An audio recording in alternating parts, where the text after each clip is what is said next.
free and I'm safe in my country, India, in my homeland Kashmir, which is part of India.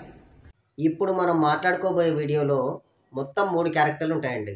దాంట్లో first character యానామీర్, second character మన Indian actor Prakash Raj, third character పాకిస్తాన్కి చెందిన మహిళ మలాలా యూసుఫ్జాయ్. ఇక ఈ video interesting ఉంటుందండి, ఎందుకంటే మన కాశ్మీర్ గురించి కాబట్టి వీడియోని ఖచ్చితంగా చివరి వరకు చూడండి. లైక్ చేయండి, షేర్ చేయండి, నా ఛానల్ని సబ్స్క్రైబ్ చేసుకోండి.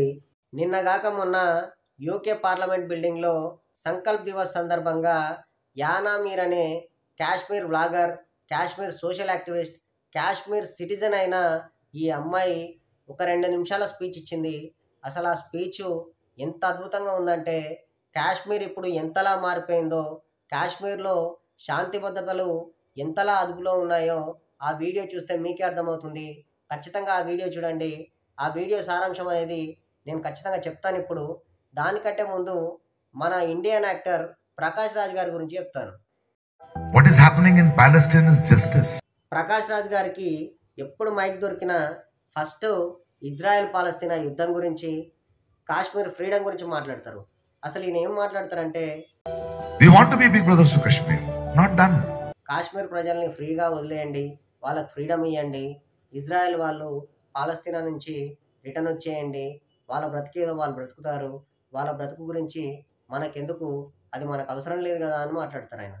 అసలు ఈ పాలస్తీనా ఇజ్రాయెల్ యుద్ధం అనేది 1400 ఏళ్ళ నుంచి జరుగుతుందని, అలాగే ఇజ్రాయెల్ గురించి ఖురాన్, బైబిల్లో కూడా రాసి ఉందని, యూదుల నుంచే ఇస్లాం, క్రిస్టియానిటీ పుట్టిందని ఈయనకు తెలుసా? ఇక కాశ్మీర్ విషయానికి వస్తే పాకిస్తాన్ ఎన్నోసార్లు ఇండియాని దొంగదెబ్బ తీయడానికి ప్రయత్నించిందని, కాశ్మీర్ కోసం ఎంతోమంది జవాన్లు ప్రాణత్యాగం చేశారని, ఎంతోమంది జవాన్లు గాయాల పాలయ్యారని, కాశ్మీర్ గురించి ఎన్నోసార్లు యుద్ధాలు జరిగాయని ఈయన తెలుసుకోవాలి ముందు. అసలు కాశ్మీర్ అనేది ఇండియాలోని భూభాగం అని ప్రకాష్ రాజ్ గారు తెలుసుకోవాలి. ఇక్కడ యానామీర్ గారు స్పీచ్ చెప్తాను చూడండి.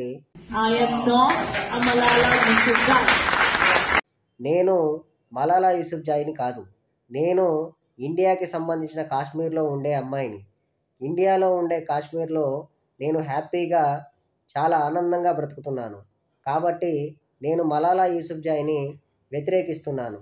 ఎందుకంటే మలాలా యూసుఫ్జాయ్ వారికి సంబంధించిన సోషల్ మీడియా గ్యాంగు ఎప్పుడు కాశ్మీర్లో మానవ హక్కుల ఉల్లంఘన జరుగుతుందని, ఇండియాకి సంబంధించిన ఆర్మీ అక్కడ ఉండే ప్రజలపైన అనుచితంగా ప్రవర్తిస్తుందని, అలాగే అక్కడ ఎగ్జాములు కూడా రాయనివ్వట్లేదని, అలాగే ఇండియాలోని కాశ్మీర్ చాలా వేగంగా అభివృద్ధి చెందుతుందని, కావాలంటే డైరెక్ట్గా వచ్చి చూసుకోవాలని, అంతేకాని ఏసీ రూముల్లో పడుకొని యూకే నుంచి ట్వీట్ చేయడం కాదని హితవు పలికింది.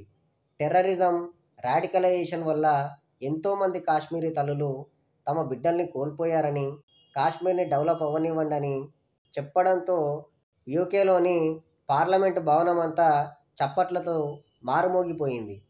ఇక మన థర్డ్ క్యారెక్టర్ మలాలా యూసుఫ్జాయ్. ఈ అమ్మాయి గురించి మనం ఎంత తక్కువ మాట్లాడుకుంటే అంత మంచిది. ఎందుకంటే ఈ అమ్మాయిది పాకిస్తాన్లోని స్వాట్ అనే ప్రదేశంలో ఈ అమ్మాయి పుట్టింది. కాబట్టి ఆటోమేటిక్గా కాశ్మీర్కి వ్యతిరేకంగానే మాట్లాడుతుంది, ఇండియాకి అగెనిస్ట్గానే మాట్లాడుతుంది. అసలు కాశ్మీర్లో ఇప్పుడు ఎంత పీస్ఫుల్గా జనాలు బతుకుతున్నారు అనేది ఈ అమ్మాయి డైరెక్ట్గా వచ్చి తెలుసుకోవాలి.